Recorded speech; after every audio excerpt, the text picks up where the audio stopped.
Definisi sistem fertigasi. Sistem pengeluaran tanaman yang menggunakan sistem pengairan pembajaan yang rapi. Larutan baja dalam air dibekalkan ke zon pengakaran secara serentak dengan menggunakan sistem pengairan. Sistem fertigasi juga merupakan cabang daripada hidroponik dan menggunakan medium tanaman seperti sekam padi dan kokopit bagi menggantikan tanah. Terdapat beberapa teknik-teknik hidroponik yang akan saya jelaskan pada video ini.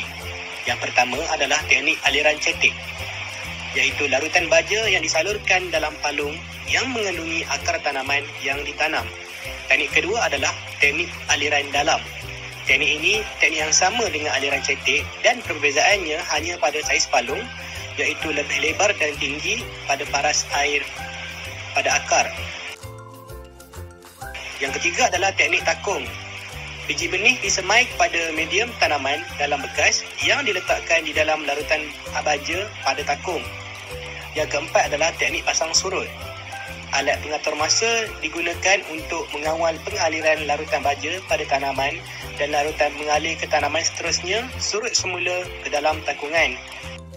Yang kelima adalah aeroponik. Teknik ini menggunakan akar tanaman yang tergantung di udara dalam ruang tanaman dan disembur dengan larutan baja secara semburan kabus mengikut masa yang ditetapkan. Dan yang terakhir adalah teknik pengairan titis ataupun agregat. Teknik ini fokus pada fertigasi, iaitu bekalan air dan campuran baja dapat disalurkan ke akar pokok menggunakan pen penitis atau pita titis melalui ibu mikro ke dalam polybag. Berikut merupakan tujuan sistem fertigasi. Kelebihan sistem fertigasi. Kaedah fertigasi boleh mengurangkan kos operasi, meningkatkan produktiviti dan kualiti serta menjimatkan masa. Mengurangkan penggunaan tenaga buruh serta meningkatkan kecekapan ladang. Penggunaan alat pengatur masa automatik menjamin keberkesanannya. Penggunaan sistem fertigasi secara ketara dapat mengurangkan penggunaan air dan baja berbanding dengan cara-cara lain. Kekerapan pemberian larutan baja pada kadar yang perlahan dapat memastikan perbezaan kelembapan tanah. Kaedah fertigasi. Pemilihan dan penyediaan tapak projek fertigasi secara terbuka tanpa menggunakan struktur perlindungan hujan ialah kaedah alternatif kepada penguasa yang ingin menggunakan teknologi fertigasi. Tapak projek yang dipilih hendaklah mempunyai sumber air bersih seperti air kolam, tasik, sungai dan sumber lain. Kualiti air seperti tahap keasidan perlulah diperiksa. Tapak projek perlu diratakan supaya aliran air baja yang diberikan kepada pokok adalah yang sama.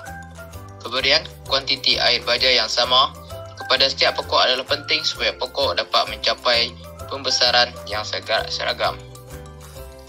Jarak antara baris yang diserkan adalah 13 cm, manakala jarak antara polybag antara 4 cm serta disusun sebaris dengan bagi memudahkan kerja pengusian tanaman. Dalam sistem ini, pembajaan dan pengairan dilakukan secara serentak. Sistem pengairan juga boleh diautomasikan dengan pemasangan pengatur masa. Berikut merupakan 13 perbandingan di antara sistem fertigasi dan konvensional yang telah disenaraikan. Antaranya ialah jenis tanaman, struktur perlindungan hujan, jaring kali serangga, sistem pengairan, air, modal, tapak tanah, elektrik, pengetahuan teknikal, keadaan tanah, kos operasi, risiko penyakit dan keseragaman pokok.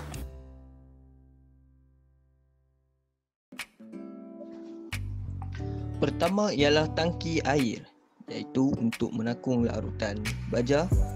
Kedua, penapis air untuk menapis benda asing dari masuk ke dalam sistem pengairan. Ketiga, alat pengatur masa untuk menetapkan waktu yang telah disetkan untuk pengairan secara automatik. Keempat, pam air untuk mengepam air seluruh kawasan tanaman.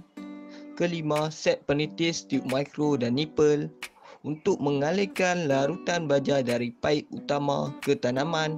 Dan akhir sekali ialah paip utama untuk mengalirkan larutan baja ke kawasan tanaman.